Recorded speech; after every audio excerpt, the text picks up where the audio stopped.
मुझको ये मैंने दुआएं की, हर लम्हा ये दिल ने ही तुझसे वफाएं की, साथ छूटे ना ये इरादा है. എനിക്ക് സത്യം പറഞ്ഞാൽ ഭയങ്കര എക്സൈറ്റഡ് ആണ്.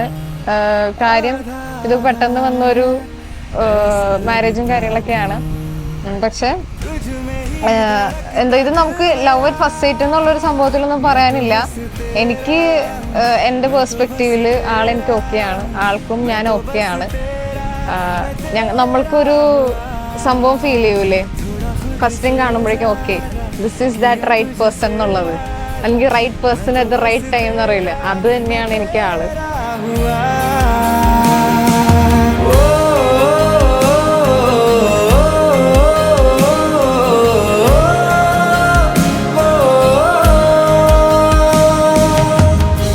കാര്യം എന്നെ സംബന്ധിച്ച് വിവാഹ ജീവിതം ഒന്നും ഉടനെ വേണ്ടാന്ന് വിശ്വസിച്ചുകൊണ്ടിരുന്ന ഒരാളാണ്. പക്ഷെ എനിക്ക് പറ്റുന്ന ഒരാൾ, അല്ലെങ്കിൽ ആ റൈറ്റ് പേഴ്സണെ ഈ ഒരു റൈറ്റ് ടൈമിൽ എനിക്ക് കണ്ടെത്താൻ സാധിച്ചതിലും, ഇന്നിപ്പോൾ ഈ ഒരു മൊമെന്റിൽ ഇങ്ങനെ ഒരു ബ്രൈഡായിട്ട് നിന്ന് അതിൽ എന്താ പറയുക, ഒരുമിച്ച് ഞങ്ങളുടെ നിക്കാഹ് ആയ ഒരു ദിവസം ഒരുമിച്ച് നിന്ന് കാര്യങ്ങൾ ചെയ്യാനായിട്ട് സാധിക്കുന്നതിൽ ഒത്തിരി സന്തോഷമാണ്.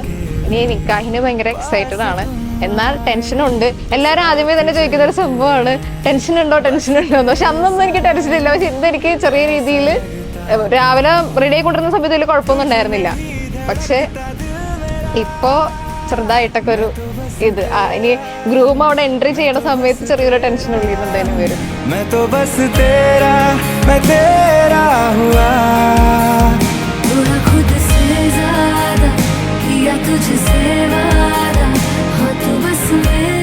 ഞങ്ങൾക്കിടയിലുള്ള മെയിൻ സംഭവം ഞാൻ മനസ്സിലാക്കുന്നത്, ഞങ്ങൾക്കിടയിൽ നല്ല ഹ്യൂമാനിറ്റി ഉണ്ട്, കൈൻഡ്നെസ് ഉണ്ട്, ഓണസ്റ്റ് ആണ്, ലോയലാണ്. അപ്പോൾ ഇതൊക്കെ ഉള്ളത് കൊണ്ട് തന്നെയാണ് എനിക്ക് ഇഷ്ടപ്പെടുന്നത്.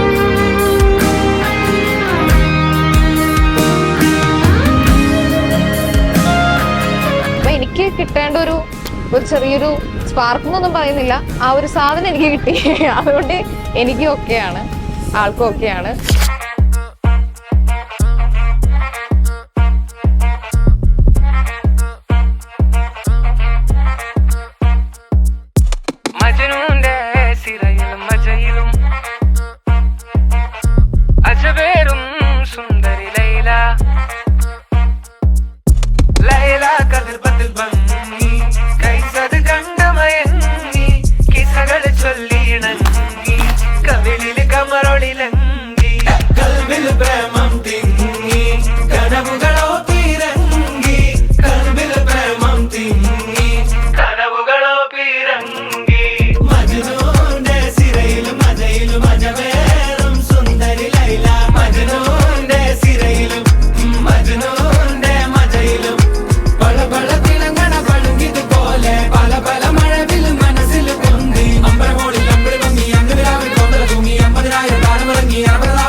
ऐसे ना जाओ प्रिया, जुड़ी है राहें सारी तुझसे मेरी. ऐसे ना जाओ प्रिया, ऐसे ना जाओ प्रिया.